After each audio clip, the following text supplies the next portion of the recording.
जब दो वेक्टर्स को आप रिप्रेजेंट करते हो as two sides of a triangle with the order of magnitude and direction, या with the same order of magnitude and direction, मतलब मैग्नीट्यूड और डायरेक्शन का ऑर्डर बिल्कुल सेम होना चाहिए दोनों का, then the third side of the triangle represents the magnitude and direction of the resultant vector. Special point है टेकन इन ऑपोजिट ऑर्डर। अगर मैं आपको बिल्कुल देसी भाषा में समझाऊं तो भाई लाइन ये कहती है, ये ए वेक्टर है आपका, ये आपका बी वेक्टर है। अगर ये ए वेक्टर और ये बी वेक्टर है, इनका नेट रिजल्टेंट जो होगा वो होगा इस ट्राइंगल की तीसरी साइड, बट टेकन इन दोनों वेक्टर का ऑर्डर ऐसे चल रहा है, ऐसे, पर उसका रिजल्टेंट का ऑर्डर उल्टा होगा। This is R, A vector और बी वेक्टर का सम कहते हैं इसे। Resultant of A and B is this. तो ये जो लॉ है कि बहुत बार एक्सपेरिमेंट करने के बाद बनाया गया कि ये हर जगह वैलिड है, और ऐसे ही वेक्टर को ऐड करने की प्रक्रिया में बताई गई कि वेक्टर को ऐसे ही ऐड करना है। अब क्या हर बार हम ट्रायंगल बनाते फिरेंगे? नहीं, एक फॉर्मूला आने वाला है, एक तरीके से निकल के आएगा, उस तरीके से हम इसको समझ के याद करेंगे। ठीक है, करें चालू? चलिए, अभी जो भी हमें सीखना है बहुत दिमाग को एक्टिव करके समझना है ना, ध्यान से कि क्या प्रक्रिया है, मैं आपको समझाता हूं, देखिएगा।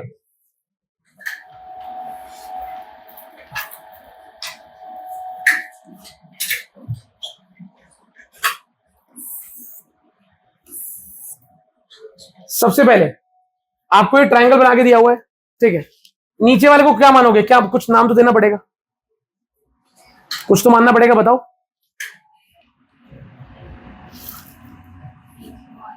इसे ऐसे बना लेते हैं और इसका नाम रख देते हैं, ए रखें बी रखें? ए, चलो। तो ये है हमारा ए वेक्टर, और सेम ऑर्डर में ये भाई साहब, ये कौन है? तो एरो कहां बनाऊं, ऊपर की नीचे? ऊपर।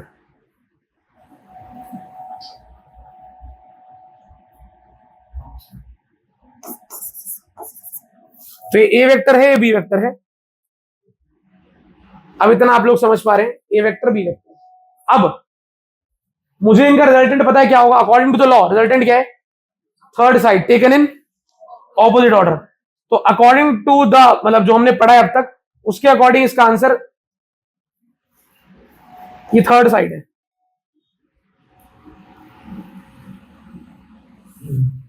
ऐसे ही एरो कहां बनेगा इसका? नीचे के ऊपर। ये दो वेक्टर्स का ऑर्डर चल रहा है, ऐसे ऐसे और ऐसे।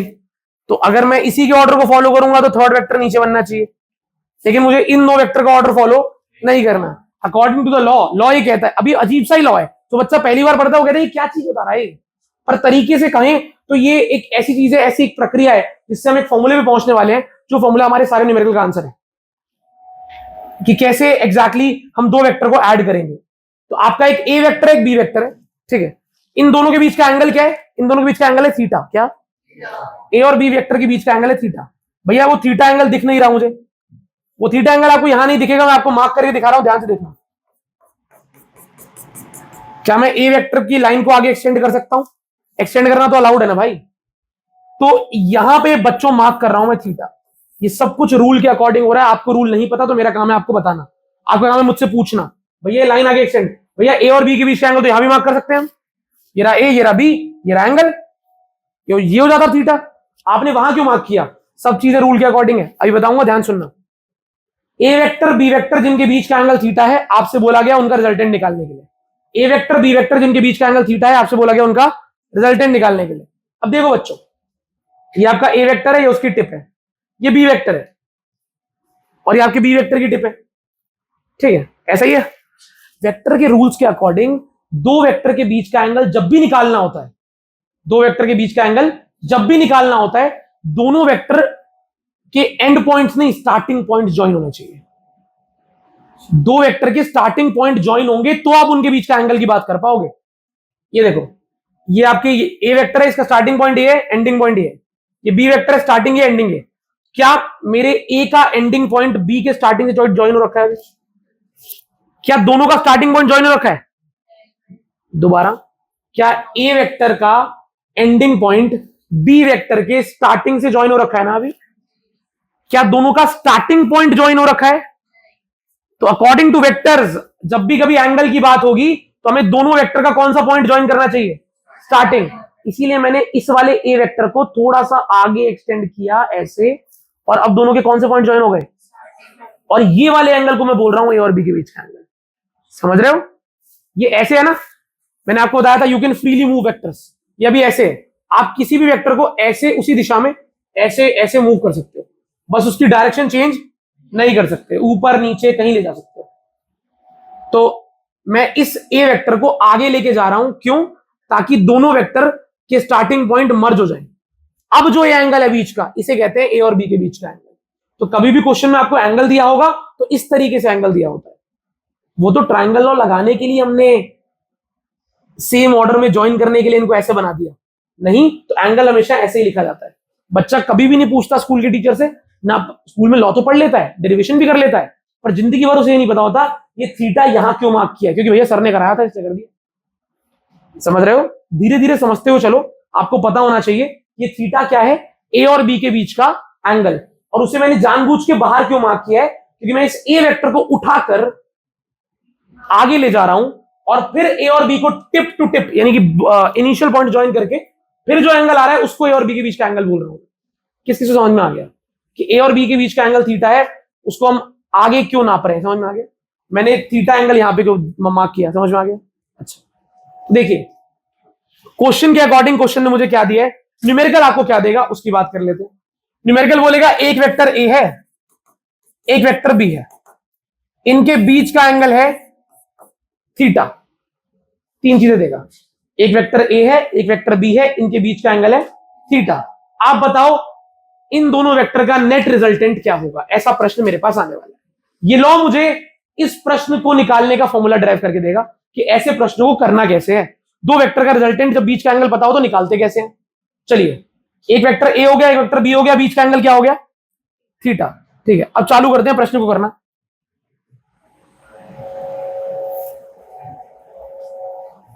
रिजल्टेंट बच्चों यहां मार्क करना था मैं, तो ये जो ऑरेंज में आप देख रहे हैं आपका रिजल्टेंट है आर वेक्टर, जिसको कथित तौर पे बोलते हैं ए प्लस बी।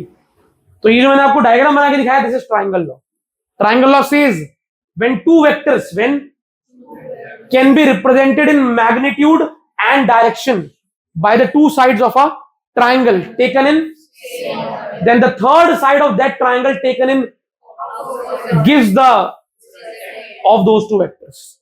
अंग्रेजी में बोलना पड़ेगा, स्टेटमेंट ना लिखने पे एक नंबर कट जाता है। दोबारा, when two vectors can be represented in both magnitude, उधर मत देखो, मैं तुम्हें वेरीफाइड डेफिनेशन बता रहा हूं, वो शॉर्ट है तुम्हें समझाने के लिए। When two vectors can be represented in both magnitude and direction by two sides of a triangle, when two vectors can be represented by both magnitude and by two sides of a, then their resultant is given by the third side of that triangle taken in, वो दोनों side vector same order में और वो resultant opposite order में। कोई दिक्कत? तो ये स्टेटमेंट को अंग्रेजी में चेपा, डायग्राम फटाफट से बनाया, ए वेक्टर लेटा हुआ, बी वेक्टर टेढ़ा, देख रहे हो? पेपर में भी ऐसे ही बनाना, जल्दी आंसर आएगा, जल्दी निकाल पाओगे। ए वेक्टर ऐसा, बी थोड़ा टेढ़ा, और यहां से आ रहा है आर वेक्टर। डन। अब मेरे को आपसे छोटी छोटी कुछ बातें करनी है। मैं इस पॉइंट का नाम ओ रख सकता हूं क्या? इस पॉइंट का नाम क्या रख दूं? पी रख दें, चलो क्यू। यहां से परपेंडिकुलर डाल सकते हैं ऐसे 90 डिग्री, कोई दिक्कत? अच्छा, अब मुझे बताओ इसका नाम क्या रखूं? इस पॉइंट का नाम भी रखना है ओ पी क्यू। कौन था एस? अगला पॉइंट आएगा उसे एस बोल देंगे, इसे आर बोल देते हैं भाई। सही है? यहां तक नामकरण में कोई दिक्कत? ये सब आप कर लोगे? बताओ पहले मुझे। स्टेटमेंट भैया 2 बार लिख के याद करेंगे, याद हो जाएगी। हाँ बोल नेगी, हाँ बोल। स्टेटमेंट याद हो जाएगी, डायग्राम बना लेगा यहां तक। श्योर। अब एक बात देखो ध्यान से, बचपन में ट्राइंगल लेना हमने बहुत बार सीखा था, मैं यहां पे स्टार्ट कर रहा हूं, प्रॉपर डेरिवेशन पेपर में ऐसी करनी है आपको। देखते रहो, पूछते रहो, और जो भी ना समझ में आए ना ऑन द टाइम पूछ लेना, वेट मत करना।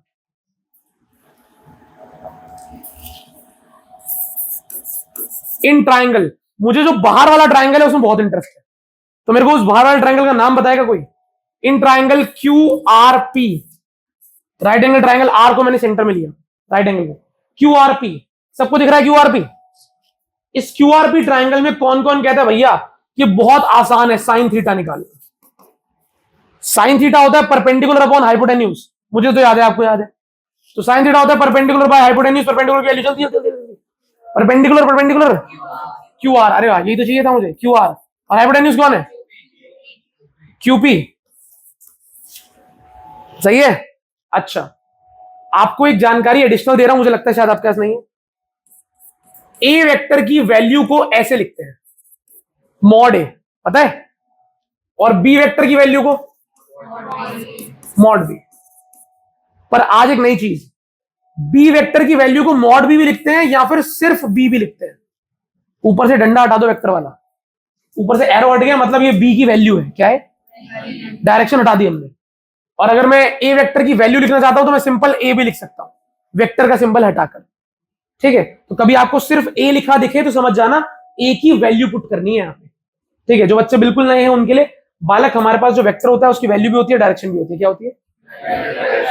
जो भी वेक्टर हमारे पास होता है उसकी वैल्यू भी होती है और वैल्यू भी होती है, और तो वेक्टर की वैल्यू भी होती है, वेक्टर की डायरेक्शन भी होती है। हम कभी उसकी वैल्यू की बात करते हैं, कभी डायरेक्शन की, कभी दोनों की। तो यहां पर मैं क्या बता रहा हूं आपको कि जब वेक्टर की वैल्यू के बारे में बताना होता है तो कई बार ए वेक्टर की वैल्यू को हम सिंपल ए भी लिख देते हैं। बिल्कुल, मैं मैग्नीट्यूड की बात कर रहा हूं। ये सेम नहीं है, इक्वल टू कहां है बीच में? मैं आपको ये बता रहा हूं कि ये जो वेक्टर है, अगर इस वेक्टर की वैल्यू की बात होगी, वेक्टर की वैल्यू की जब बात होगी तो हम मॉड लगा देंगे। अब तक हम वेक्टर की वैल्यू के लिए मॉड यूज करते हैं, अगर मॉड की जगह में सिंपल ए यूज कर लूं तो कोई डरने वाली बात नहीं। अच्छा, साइन थीटा है पी बाय एच यानी Q R by Q P. कौन कौन इस बात से सहमत है कि भैया क्यू आर तो क्यू आर ही है, लेकिन मुझे लगता है जो क्यूपी है वो मेरे बी वेक्टर के बराबर नहीं है? क्या क्यूपी ही बी वेक्टर है आपका? देख लो, इसी लाइन को तो बी वेक्टर माना था, पक्का? आपको मैंने बताया था वेक्टर की जितनी लंबाई होती है वही उसकी वैल्यू होती है। तो क्या मैं क्यूपी को बी वेक्टर की वैल्यू मान सकता हूं? तो मैंने लिख दिया क्यूपी की जगह बी वेक्टर, कोई दिक्कत तो नहीं है यहां तक? सही है, क्यूपी बी के बराबर ही है ना। अच्छा, और ओपी किसके बराबर है? ओपी बराबर है ए के, क्यूपी बराबर है, और हमारा ओ क्यू आर के, ओ क्यू आर के। चल रहा है, दिमाग चल रहा है यहां तक? अच्छा, दोबारा से आते हैं। मैंने बाहर वाले छुटके ट्राइंगल में साइन थीटा निकाला, परपेंडिकुलर हाइपोटेन्यूज वैल्यू लिखी, तो यहां तक आप पहुंच गए। अब मुझे बताओ, क्या हम क्रॉस मल्टीप्लाई कर सकते हैं? मैं इस बी को इस साइन थीटा से मल्टीप्लाई कर दूं, इसको इससे मल्टीप्लाई करो, क्यू आर की वैल्यू क्या आ जाएगी? Q R is equal to B. किसी को पूछना है कैसे आया तो हाथ ऊपर कर सकता है। मैं इस डिवाइड वाले बी को मल्टीप्लाई में ले गया, sine theta is equal to Q R by Q B. बच्चों यहां तक तो हम समझ पाए थे, डिवाइड वाला जब बंदा उधर जाएगा तो मल्टीप्लाई हो जाएगा, तो क्यू आर इधर अकेला रह जाएगा, बी ऊपर गया, बी साइन थीटा बन गया, Q R is equal to B sine theta. जहां पर बी क्या है? मेरे बी वेक्टर की वैल्यू। बी क्या है? बी वेक्टर की वैल्यू, ठीक है, जिसको आप मॉड बी भी बोलते हो, ठीक है। अब मैं इसी ट्राइंगल में कॉस थीटा लगाना चाहता हूं, आप बताओ इस ट्राइंगल में कॉस थीटा क्या होगा? कॉस थीटा होता है बेस अपॉन, इस ट्राइंगल का बेस कौन है? पी आर, हाइपोटेन्यूज कौन है? ठीक है, तो बेस आ गया P R,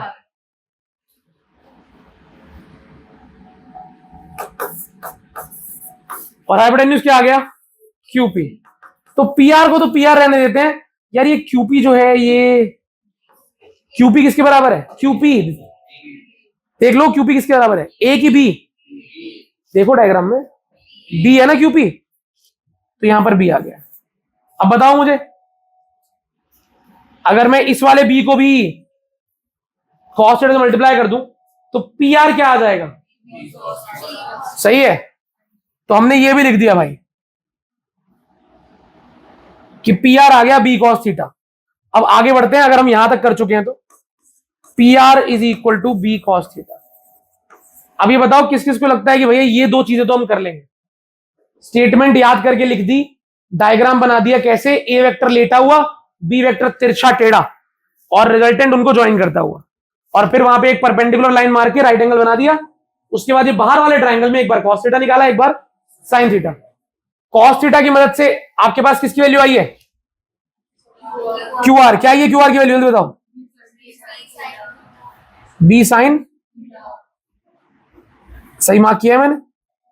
Q R is equal to, और पी आर क्या है नीचे वाला? तो पी आर की जगह मैंने लिख दिया बी। सही है, सही है, नहीं है? सही है। अच्छा बच्चों, ये जो मेरी ये जो मेरा येलो ओपी है, ओपी ओपी किसके बराबर है? ए वेक्टर की वैल्यू है ना। अच्छा चलो, अगर आप इतना समझ गए तो अब आंसर आ ही गया, क्वेश्चन सॉल्व हो ही गया, डेरिवेशन पूरी हो गई, बस पाइथागोरस लगाना रह गया। क्या लगाना रह गया? पाइथागोरस नॉर्मल ट्रायंगल में लगता है या राइट एंगल ट्रायंगल में? आपको इस पूरे में कोई बड़ा सा राइट एंगल ट्रायंगल दिख रहा है? एक बड़ा सा राइट एंगल ट्रायंगल दिख रहा होगा, उसका नाम बोलो यार। In triangle O Q R. In triangle O Q R. जल्दी बताओ यार, मुझे जल्दी बताओ कैसे करना है। पाइथागोरस के अकॉर्डिंग क्या होना चाहिए? ओ क्यू का square is equal to Q R square plus कितने कहते हैं? यही बिल्कुल सही लिखा है हमने। श्योर? पाइथागोरस के लिए हाइपोटेन्यूज का square is equal to perpendicular का स्क्वायर प्लस पूरे बेस का स्क्वायर, ओ से लेके आर तक पूरा बेस। सही है? क्या आपका जो बेस है नीचे वाला वो दो हिस्सों में टूटा नहीं हुआ? दिख रहे हैं दो हिस्से आपको? किसी को दिख रहे हैं वो दो हिस्से? भैया पूरा बेस दो हिस्सों में टूटा हुआ है, एक हिस्सा ए है और एक हिस्सा बी कॉस थीटा। दिख रहा है? तो अब मुझे जल्दी जल्दी बताना, क्या ओ क्यू किसके बराबर है? बहुत बढ़िया, आर वेक्टर नहीं, आर की वेक्टर की वैल्यू। ये जो लेंथ होती है ये वेक्टर के बराबर नहीं होती, वेक्टर की वैल्यू के बराबर होती है। तो ओ क्यू की जगह मैंने आर लिख दिया, आर स्क्वायर। बढ़िया। क्यू आर की जगह क्या लिखूंगा? सारे बच्चे बोलो भाई इधर देख के, क्यू आर की जगह क्या आएगा? B sine theta. स्क्वायर तो हो ही रखा है, प्लस ओ आर की जगह क्या आएगा? क्या ओ आर में सिर्फ ए नहीं आएगा, या ए के साथ बी कॉस थीटा प्लस होगा? तो मेरा जो पूरा बेस है राइट एंगल ट्राइंगल का, यहां से लेकर यहां तक जो पूरा बेस है उसकी वैल्यू है ए प्लस, तो ओ आर आ जाएगा, ओ आर ए प्लस का। किस किस को यहां तक क्लैरिटी है कि ये बहुत सिंपल बात है, पाइथागोरस लगाया जा रहा है, ट्राइंगल में दिख रहा है? हाथ नीचे। अब जरा मेरे को स्क्वायरिंग ओपन करने में हेल्प करना भाई। R square is equal to B square sine square theta. भाई स्क्वायर था, दोनों पे चला गया, बी पे भी और साइन थीटा पे भी, कोई दिक्कत? प्लस क्या यहां पर ए प्लस बी का होल स्क्वायर लगेगा? प्लस है ना बीच में, क्या होगा बताओ? ए स्क्वायर, ध्यान से, अरे भागो मत भाई, कुछ बच्चे छूट जाते हैं मुझे। A square plus B square plus 2ab, 2 into पहला वाला भाई इंटू दूसरा वाला भाई। किस किस को यहां तक क्लैरिटी है कि मैंने ए प्लस बी का होल स्क्वायर ओपन किया? Are you sure? All sure? पक्का? तो मैंने ए प्लस बी का होल स्क्वायर ओपन कर दिया। अब बताओ ये ब्रैकेट हटा दूं ना? ब्रैकेट हटाते हैं, और बी स्क्वायर इस टर्म में भी है और बी स्क्वायर, तो दोनों से बी स्क्वायर कॉमन ले लेते हैं। पहले इज्जत से लिखते हैं ए स्क्वायर को, R square is equal to, पहले लिखा ए स्क्वायर को, फिर बी स्क्वायर को कॉमन ले लिया मैंने। कॉमन लूंगा तो अंदर बचेगा यहां पे साइन स्क्वायर थीटा, और यहां पर तो बालकों ए स्क्वायर वाला टर्म आ चुका है, B square sine square B square cos square वो भी कॉमन लेके आ चुके हैं। कौन बच गया? तो अब आ जाएगा अंत में प्लस में 2ab cos मुश्किल है श्योर। तो यार ये sine square plus cos square तो 55 10th याद आ रहा है कुछ, तो ये 1 हो जाएगा। तो आर स्क्वायर क्या आ गया, A square plus B square into 1 तो 1 ही होता है, प्लस 2ab श्योर। बढ़िया, A square plus B square plus 2ab cos theta. अब जो मैंने किया वो पाइथागोरस से अपने आप होता गया ना, मैं तो बस वैल्यू पुट करता गया। स्टार्टिंग कैसे हुई, डायग्राम से। कैसे, स्टेटमेंट के बाद बच्चे, स्टेटमेंट तो रट लोगे आप, रटने स्टेटमेंट का डायग्राम बनाना। डायग्राम गलत बना तो डायग्राम गलत बनने के बाद आप सब कुछ गलत हो जाएगा। पहले बनाओ डायग्राम, फिर बाहर वाले छुटके राइट एंगल ट्राइंगल में साइन थीटा और कॉस थीटा निकालो, वहां से आपके पास क्या निकल के आ जाएगा, परपेंडिकुलर और क्यूआर की वैल्यू आ गई और पीआर की वैल्यू आ गई। हाँ भैया, क्यूआर भी आ गया और पीआर भी आ गया। उसके बाद जो सबसे बड़ा राइट एंगल ट्राइंगल है पूरा, उसमें पाइथागोरस लगा दो, सॉल्व करते चलो, अपने आप अंत में आंसर आ जाएगा। क्या रिजल्टेंट निकालना था मुझे, क्या मेरे पास आर आ चुका है? आप बताओ, स्क्वायर को उधर ले जाऊं क्या, तो पूरे पे क्या आ जाएगा? तो बालक आपके आर की वैल्यू आ गई under root A square plus B square plus 2ab। अब इस फॉर्मूले को समझने का तरीका अगर आपको आ गया तो न्यूमेरिकल आपके लिए आसान हो जाएंगे। ये फॉर्मूला क्या कह रहा है, बहुत शांत मन से सुनना। ये फॉर्मूला कह रहा है कि अगर आपके पास दो वेक्टर हैं ए और बी, और उनकी वैल्यू है ए, एक की वैल्यू है बी, तो आपके पास दो वेक्टर है जिसकी एक की वैल्यू 100, एक की वैल्यू 60 है आपके पास, और उन दोनों वेक्टर्स के बीच का एंगल कितना है, कितना एंगल है? तो अगर दो वेक्टर आपको पता है ए और बी और उनके बीच का एंगल है थीटा, तो उनका नेट रिजल्टेंट क्या आएगा, A square plus B square plus 2ab cos theta का। अगर क्वेश्चन आपको कहता है एक वेक्टर ए है एक वेक्टर बी है, दोनों के बीच का एंगल थीटा है, उनका रिजल्टेंट क्या होगा? अरे कोई दिक्कत नहीं, आराम से निकाल देंगे। नहीं आया समझ में? अब इस फॉर्मूले को 2 बार अप्लाई करके दिखाऊंगा आपको, फिर इस डेरिवेशन में एक छुटकी सी चीज बाकी है, वो भी करा देंगे। कैसे अप्लाई करके देखते हैं, देखें यहां, देखें बिल्कुल। एक वेक्टर की वैल्यू 5 है, एक की वैल्यू 7 है, दोनों के बीच का एंगल ले लेते हैं 60 डिग्री, सही है? तो क्या बन के आएगा भैया, कुछ जादू ही होने वाला है क्या? पहले वेक्टर की वैल्यू 5, दूसरे की वैल्यू, भैया आपने ऊपर वेक्टर का सिंबल नहीं लगाया? हाँ वैल्यू लिख रहा हूं ना भाई, बहुत बढ़िया। एक की वैल्यू 5 है, एक की वैल्यू 7 है, और दोनों के बीच का एंगल, तो रिजल्टेंट निकालना है मुझे अंडर रूट पहले वाले का स्क्वायर प्लस दूसरे वाले का स्क्वायर प्लस 2 इंटू पहला वाला दूसरा वाला। अब जल्दी से बताओ, पहले वाले की वैल्यू 5 का square plus 2 into 5 into 7 into cos, किसको लगता है ये तो कर लेंगे यार, वैल्यू ही तो पुट करनी है, कोई न्यूमेरिकल की कोई खास बात क्या। 5 का स्क्वायर होता है बालक 25, ये होता है 49, 2 5 10, 10 इंटू 7 इंटू कॉस 60 क्या होता है?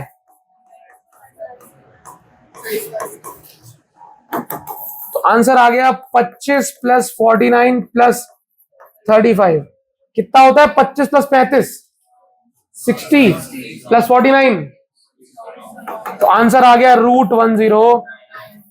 आ गया रिजल्टेंट। मुश्किल है, बहुत मुश्किल था। आपको वेक्टर ए पता है, वेक्टर बी पता है, और दोनों के बीच का एंगल पता है, तो आप उनका रिजल्टेंट निकाल सकते हो using triangle, and the formula is under root A square plus B square plus 2ab cos theta. Under root A square plus B square plus 2ab। 5 बार बोलोगे तो याद भी रहेगा, एक बार बोलोगे मेरे को सुनोगे तो उससे याद होने का कोई चांस नहीं लगता मुझे। Under root A square plus B square plus 2ab, under root A square plus B square plus, एक और बोल नहीं पा रहा लड़का, घबरा रहा है, बोल अकेला बोल। बहुत बढ़िया, दोबारा बोल। क्या निकाला है तूने? हैं? क्या निकाला है? ये क्या निकाल रहे हो तुम? ये रिजल्टेंट। दो वेक्टर आपको दे रखे हैं, उनका नेट रिजल्टेंट, उनका आंसर, उनको सॉल्व करके, उनको सम करके, ठीक है? ए और बी दिया था, ए प्लस बी निकाला आपने, इसे रिजल्टेंट कहते हैं। क्या कहते हैं? अच्छा मेरा एक सवाल है आपसे बालक, हमने जो निकाला उसमें हमने रिजल्टेंट की वैल्यू निकाली है या उसकी डायरेक्शन भी निकाली है? वैल्यू निकाली है ना? वेक्टर की तो डायरेक्शन भी होती है, वेक्टर की तो भाई मेरे पास ए वेक्टर एक डायरेक्शन में था, बी वेक्टर एक डायरेक्शन में था, मैंने उन ए वेक्टर और बी वेक्टर की वैल्यू उठाई, क्या उठाई बस, और उनके बीच का एंगल। तो ए और बी की वैल्यू से मेरे पास आर की वैल्यू आई है या आर वेक्टर ही आ गया? ये तो वैल्यू ही है ना, ये तो एक नंबर है, ये तो वैल्यू है। ये जो A5 B7 ये भी तो वैल्यू है, क्या है? तो बालक आपने जो निकाला है, जो फॉर्मूला हम लोगों ने याद किया है, वो रिजल्टेंट वेक्टर निकालने का नहीं है, वो रिजल्टेंट वेक्टर के मैग्नीट्यूड को निकालने का है। कंफ्यूज हो रहे हो, मैं जानता हूं, होना भी चाहिए। कंफ्यूज नहीं होगा तो फिजिक्स नहीं आएगी भाई तुम्हें। सवाल पूछो मुझसे, जो आपने आर निकाला है that is not R vector, that is R vector की वैल्यू। समझ रहे हो? तो आर वेक्टर की वैल्यू का फॉर्मूला तुमने याद कर लिया। भैया आर वेक्टर की डायरेक्शन क्या होगी? आर वेक्टर की डायरेक्शन भी तो होगी, ए और बी को जोड़कर एक नया वेक्टर पैदा हुआ आर, उसकी वैल्यू है ए की 5 थी, इसकी 7 थी, इसकी वैल्यू है √109। बढ़िया। पर ये किस तरफ है? ये ए वेक्टर, ये रिजल्टेंट इस तरफ है, इस तरफ है, इस तरफ है, किस तरफ है? ये तो हमने निकाला ही नहीं। तो ट्राइंगल लॉ ने इसका भी जुगाड़ दिया था। ट्राइंगल लॉ ये बताता है कि जो आपके पास ये दो वेक्टर हैं ए और बी, इनका रिजल्टेंट आर वेक्टर आ रहा है और इस तरफ आ रहा है। देख लो इस तरफ, डायग्राम तो बता रहा है किस तरफ आ रहा है, किस तरफ आ रहा है, डायग्राम तो बता रहा है ना किस तरफ आ रहा है। लेकिन इसको भैया पेपर में कैसे लिखेंगे? कुछ तो तरीका होगा बताने का, कोई तो तरीका होगा इसको बताने का। हाँ एक तरीका है, क्या? मैं कैसे बताऊं, तुम मेरी हेल्प करना, मुझे बताना कैसे बताएं टीचर को या पेपर में कि ये जो मेरा आर वेक्टर है ये किस डायरेक्शन में है। क्वेश्चन ने मुझे ए दिया है और बी दिया है, मैं आर की डायरेक्शन क्वेश्चन को कैसे समझाऊं? स्कूल में ले लिया है, नहीं अच्छी बात है, बहुत बढ़िया। ए वेक्टर बी वेक्टर क्वेश्चन ने दिए हैं, तो क्वेश्चन जानता है ए वेक्टर किस तरफ है, क्वेश्चन जानता है बी वेक्टर। मैं अगर क्वेश्चन से ये बोल दूं कि मेरा जो रिजल्टेंट है, सोचो मैं ये बोलने वाला हूं, देखो ध्यान से, मैं उसे ये बोल दूं कि हमारा जो रिजल्टेंट है वो ए वेक्टर के साथ इतना एंगल बना रहा है, तब तो वो डायरेक्शन निकाल पाएगा ना। ए वेक्टर तो क्वेश्चन नहीं दिया है मुझे, मैं बोलूं हमारा जो आर आ रहा है, रिजल्टेंट आ रहा है, वो ए वेक्टर के साथ 20 डिग्री बना रहा है, 30 डिग्री बना रहा है, तो डायरेक्शन फिक्स हो गई ना। तो जब भी हम ट्राइंगल लॉ का क्वेश्चन करते हैं तो हम रिजल्टेंट निकालने के लिए ये यूज करते हैं। रिजल्टेंट की वैल्यू तो यहां से आ गई, रिजल्टेंट की डायरेक्शन निकालनी पड़ेगी। रिजल्टेंट की वैल्यू आ गई, डायरेक्शन निकालनी पड़ेगी। कैसे भैया, कैसे निकलेगी डायरेक्शन? एक सिंपल सा एक्सप्रेशन, आंसर आ गया। पहले ये बताओ तुम्हें आर तक डिराइव करना समझ में आया? निकाल लोगे आर तक, √a² b² 2ab cos θ तक पहुंच जाओगे। भैया ये अल्फा एंगल जो आप कह रहे हो, डायरेक्शन के नाम पर, डायरेक्शन के नाम पर हम कुछ निकाल के नहीं देते आंसर में। क्या निकाल के देते हैं? बस अल्फा। हम कह रहे हैं हम अल्फा निकाल रहे हैं, alpha is the angle which the resultant makes with vector A. Vector A के साथ इतने एंगल पर रिजल्टेंट बैठा है। अब तुम खुद देख लो किस डायरेक्शन में होगा। तो हम अल्फा बताकर छोड़ देते हैं। पर भैया अल्फा कैसे बताऊं मैं? मुझे नहीं पता अल्फा क्या होगा, मैं बता रहा हूं क्या होगा। देखो यहां पे किस किस को tan थीटा निकालना आता है, परपेंडिकुलर बाय बेस। आप में से किस किस को इस बड़े वाले ट्राइंगल में, बड़ा वाला पूरा यहां तक का, किस किस को इस बड़े वाले ट्राइंगल में tan अल्फा निकालना आएगा? मैं निकाल देंगे, बड़ी बात नहीं tan अल्फा। तुम मेरी हेल्प करना जरा। tan alpha, alpha is R direction. कोई आपसे बोले डायरेक्शन कहां है, रिजल्टेंट वेक्टर की वैल्यू तो ये रही, इसकी डायरेक्शन क्या है? ये रही डायरेक्शन। डायरेक्शन के नाम पे क्या निकालते हैं? tan alpha. क्या? अल्फा भी नहीं निकालते हम, tan अल्फा निकालते हैं। क्या निकालते हैं? अब यार ये बड़ा ट्राइंगल अगर आप अपनी आंखों से देख पा रहे हो, बड़ा वाला, तो मुझे बताओ इस ट्राइंगल में tan अल्फा क्या होगा?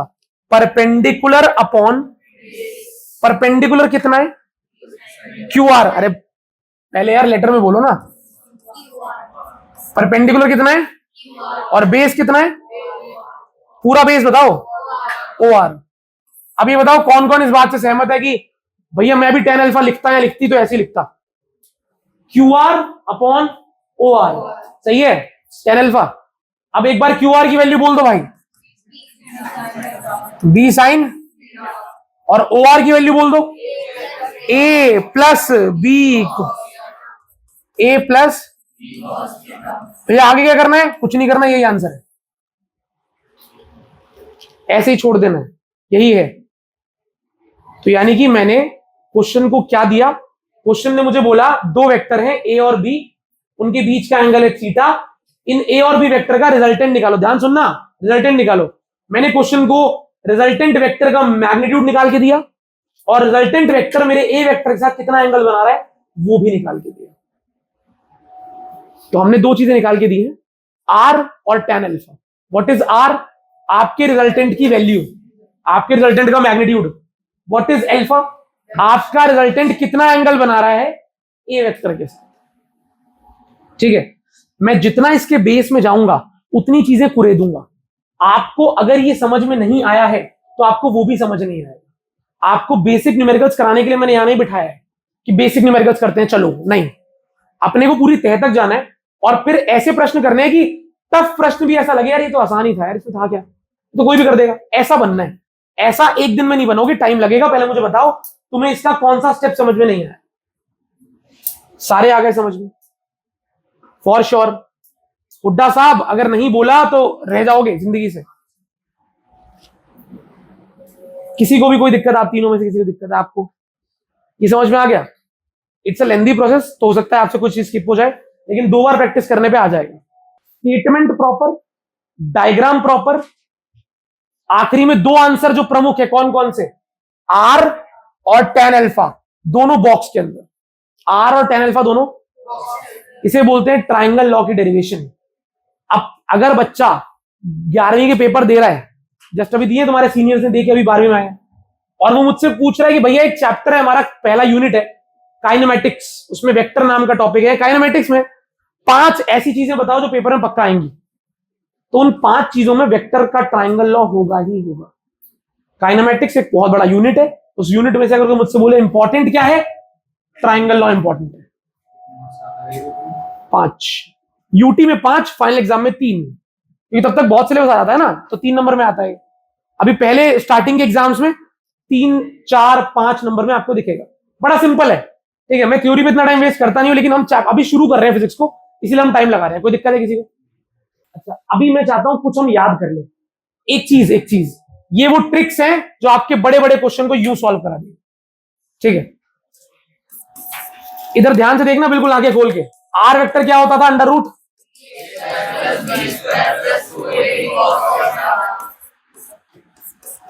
दो वेक्टर के बीच का एंगल है थीटा, दो वेक्टर के बीच का एंगल है थीटा, और उनका रिजल्टेंट की वैल्यू क्या आ रही है? A square plus B square plus 2ab cos theta. एक सवाल पूछना है मुझे आपसे, अगर मैं इस दोनों वेक्टर के बीच के एंगल को चेंज करूंगा तो रिजल्टेंट की वैल्यू भी चेंज होगी ना? हाँ ना?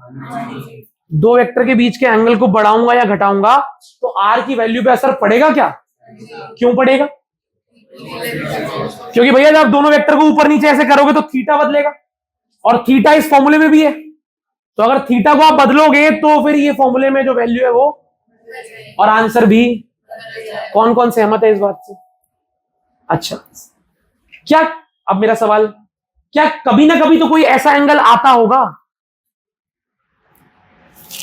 जिस पर आर मैक्सिमम हो जाए? सोचो, दो वेक्टर को कैसे ऐड करूं कि उनका रिजल्टेंट मैक्सिमम आए। अगर, अच्छा, पेन, अगर मैं दो वेक्टर को ऑपोजिट डायरेक्शन में ऐड करूंगा तो क्या वो ऐड होंगे या माइनस हो जाएंगे? ये हम बात कर चुके हैं लास्ट कुछ क्लासों में कि दो वेक्टर को अगर ऑपोजिट डायरेक्शन में ऐड करते तो माइनस हो जाते हैं। 5 न्यूटन 4 न्यूटन कैंसिल आउट, कितना बचा? नहीं आया। तो यानी कि अगर दो वेक्टर को मिनिमम करना है, क्या करना है? तो हमें कितना एंगल रखना है उनके बीच का? बहुत बढ़िया, कौन था? बहुत शानदार। कितना रखना है? तो ये दो वेक्टर है, इनके बीच का एंगल अभी थीटा है, मैं चाहता हूं इनका रिजल्टेंट कम से कम आए। क्या कर दो? 180। क्या कर दो? अगर दोनों वेक्टर ऑपोजिट होंगे, कैसे होंगे? और बीच का एंगल कितना हो जाएगा? तो दोनों एक दूसरे को कैंसिल आउट कर देंगे। क्या कर देंगे? और रिजल्टेंट आएगा मिनिमम। कितना आएगा? और इनका रिजल्टेंट निकालना तो आसान है, 5 और 4 कितना बचा? कैसे निकाला? माइनस करके। तो इसका आर मिनिमम निकालने के लिए कोई फॉर्मूले की जरूरत ही नहीं है, कोई फॉर्मूले की जरूरत। क्या आ जाएगा सीधा? ए माइनस बी। अब ये बताओ कि दो वेक्टर का रिजल्टेंट मैक्सिमम कब आएगा? मैक्सिमम तब आएगा जब दोनों वेक्टर एक ही डायरेक्शन में हो। 5 + 4 9। अलग अलग डायरेक्शन होती तो लॉ लगाना पड़ता, सेम डायरेक्शन में तो डायरेक्ट ऐड हो जाएगा। हाँ ना बोलो। तो दो वेक्टर के बीच का रिजल्टेंट मैक्सिमम कब होता है? जब दोनों वेक्टर के बीच का एंगल क्या हो? ए वेक्टर भी इस तरफ ही है, बी वेक्टर भी इस तरफ ही है। थीटा कितना है? यहां थीटा कितना है? तो जब दोनों वेक्टर एक ही डायरेक्शन में होंगे तो 50 + 40 कितना? क्या करा? ऐड कर दिया। तो आर मैक्स क्या हो जाएगा? सीधा ए + बी। ये दो केस आम बच्चों की तरह मैंने आपको समझाए, लेकिन आम बच्चों की तरह क्यों पढ़ना है? फॉर्मूले से पढ़ेंगे भाई, हम लॉजिक से पढ़ेंगे। करें देख, ध्यान से देखें। अब ये चीजें ध्यान से देखना। इस फॉर्मूले में कॉस थीटा है, सबको दिख रहा है? मेरा ये मानना है, बताना आपका भी ये मानना है कि नहीं है। अगर कॉस थीटा की वैल्यू मैक्सिमम हो जाएगी तो आर भी मैक्सिमम हो जाएगा। अगर कॉस थीटा की वैल्यू मैक्सिमम हो जाएगी तो आर भी मैक्सिमम हो जाएगा। कौन इस बात को मानता है? दो वेक्टर के बीच के एंगल को बदलने से, दोबारा सुनना, दो वेक्टर के बीच के एंगल को बदलने से क्या ए और बी की वैल्यू बदल रही है? हाँ, इंप्रेसिव। 5 न्यूटन 4 न्यूटन एंगल बदल रहा हूं मैं, उससे ए और बी की वैल्यू बदल रही है अपनी अपनी।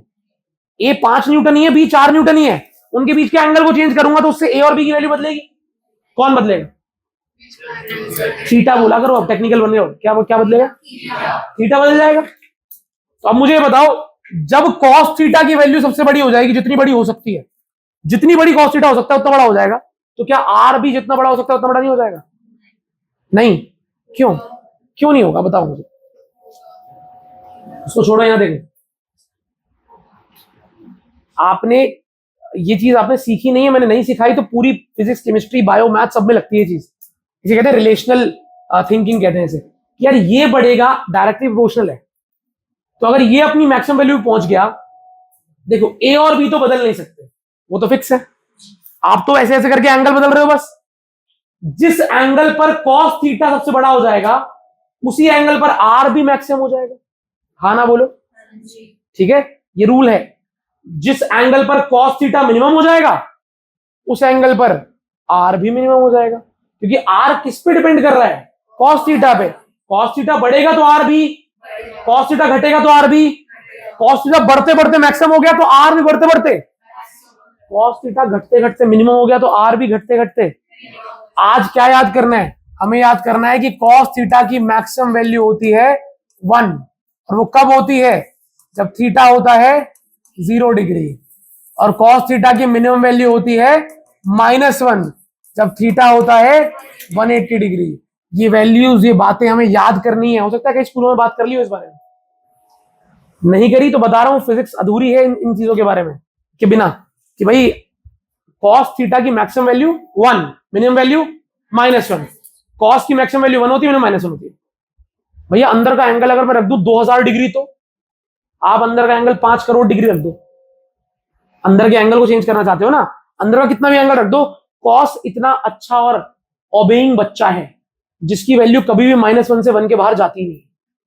भैया कॉस 1820 डिग्री निकालूंगा तो बालक वो तब भी -1 से 1 के बीच में ही आएगा। कॉस 12000 निकालूं तो -1 से 1 के बीच में आएगा। कॉस -10 डिग्री -1 से 1 के बीच में आएगा। कॉस के अंदर कुछ भी एंगल पुट कर लो, कॉस का जो आंसर होता है ना, वो -1 से 1 के बीच में ही रहता है। समझ रहे हो? उसी के बीच में रहता है। तो कॉस की मिनिमम वैल्यू -1 होती है और मैक्सिमम 1। तो कॉस की मैक्सिमम वैल्यू 1 कब होती है? जब एंगल क्या होगा? कॉस 0 डिग्री, कॉस 0 1 होता है। और कॉस की मिनिमम वैल्यू क्या होती है? -1 कब? जब एंगल क्या हो? 180। ये बात भैया याद करनी है, रटनी है। याद नहीं बोलूंगा, इसमें कुछ समझने वाला नहीं है। आपको वैल्यू याद करनी है। जो नॉन मेड वाले हैं उनको तो आगे चल के हम करा ही देंगे मैथ्स में, और जो बायो वाले हैं उनकी रह जाएगी। ठीक है, आज ही समझ लो इस बात को, नहीं रटने वाली चीज मिली है आपको। कॉस थीटा की मैक्सिमम वैल्यू क्या होती है और minimum value? Maximum value minimum value, और कॉस मैक्सिमम होता है 1, और कब होता है जब एंगल हो 0 डिग्री। कॉस होता है मिनिमम -1 कब, जब एंगल हो 180 डिग्री। याद करना पड़ेगा, हाँ स्टार्टिंग में दिक्कत होगी, याद करना पड़ेगा। अब इधर आ जाओ जल्दी से, जल्दी यहाँ बच्चों, आर कब मैक्सिमम होगा, जब कॉस थीटा मैक्सिमम होगा। कॉस थीटा मैक्सिमम कब हो रहा है, जब एंगल कितना है, यानी कि जब थीटा हो जाएगा 0 डिग्री तो कॉस थीटा की वैल्यू हो जाएगी 1। तो आर के फॉर्मूले में पुट करो जरा, a² + 2ab cos theta. Cos theta की वैल्यू क्या हो गई है, मैक्सिमम वैल्यू पुट कर दी। आर मैक्स निकालने के लिए मैंने कॉस को भी मैक्सिमम पुट कर दिया, समझ रहे हो। आर को मैक्सिमम करने के लिए मैंने कॉस को भी क्या कर दिया, और कॉस की मैक्सिमम वैल्यू क्या होती है 1। अब बताओ क्या ये आपको अंदर आइडेंटिटी बनती हुई दिख रही है, क्या है, a² + b² + 2ab किसकी आइडेंटिटी है, a + b का होल स्क्वायर। क्या होल स्क्वायर से रूट कट जाता है, क्या बच गया। तो मैक्सिमम रिजल्टेंट कब क्या आता है, a+, और वो कब आता है, जब दोनों के बीच का एंगल कितना हो 0 डिग्री।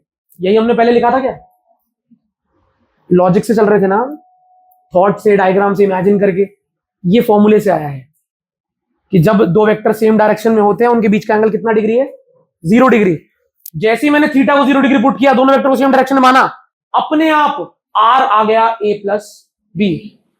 ठीक है, ऐसे ही जब मैं मिनिमम करना चाहूंगा तो मैं cos थीटा की मिनिमम वैल्यू क्या पुट करूंगा, -1। जल्दी आ जाओ और बताओ, जब मैं यहां पर -1 पुट करूंगा तो ये -2ab नहीं हो जाएगा। a² + b² - 2ab क्या होता है, a - b का होल स्क्वायर, स्क्वायर से रूट कट जाएगा, तो आर मिनिमम क्या आएगा। ये फॉर्मूले से आया है, वो लॉजिक से आया है। भैया ये क्यों बता रहे हो, हमें मुश्किल लग रहा है, लगे। अगर मैंने आपके दिमाग के वो सारे नहीं खोले हिस्से तो आपका क्वेश्चन नहीं हो पाएगा कल को। मुझे आपको ये बताना पड़ेगा कि फॉर्मूले से हर चीज आती है, ये लॉजिक आए ना आए, आप फॉर्मूले से मैक्सिमम मिनिमम वैल्यू निकाल सकते हो। आर को मैक्सिमम करने के लिए मैंने कॉस थीटा को मैक्सिमम कर दिया, आर को मिनिमम करने के लिए मैंने कॉस थीटा को मिनिमम कर दिया। कॉस की मैक्सिमम वैल्यू 1, जैसे 1 पुट करा तो a + b बन गया आंसर। कॉस की मिनिमम वैल्यू -1, जैसे -1 पुट करूंगा a - b बन जाएगा आंसर। करके दिखाओ, माइनस वाली है, कर लोगे तुम, कर लोगे। अच्छा, तो इस सब से क्या सीखा, ये तो बताया मैंने आपको। आपने सीखा क्या इस सब से, आपने इस सब से ये सीखा कि जब भी कभी बोले कोई क्वेश्चन आपको, 2 vectors give maximum resultant, 2 vector हैं P and Q, क्या नाम है उनका, वो मैक्सिमम रिजल्टेंट दे रहे हैं, तो मैक्सिमम रिजल्टेंट क्या होता है, P + Q। नहीं आया, 2 वेक्टर हैं P और Q और उनका मैक्सिमम रिजल्टेंट बताओ कितना होगा, P + Q। और ये कब आता है, जब दोनों के बीच का एंगल हो बिल्कुल पैरेलल हो। और कभी क्वेश्चन बोलेगा 2 vectors are such that they give minimum resultant, 2 vector इस तरीके से हैं कि उनका रिजल्टेंट मिनिमम आ रहा है, तो मिनिमम रिजल्टेंट क्या होगा। और ऐसा कब होता है, जब उनके बीच का एंगल, ये याद करना है कि कभी वो मैक्सिमम बोले तो हमें पता है P + Q, मिनिमम बोले तो, और जनरली रिजल्टेंट का फॉर्मूला होता है √a² + b² + 2ab, a² + b² + 2ab। नहीं आया, मुश्किल है।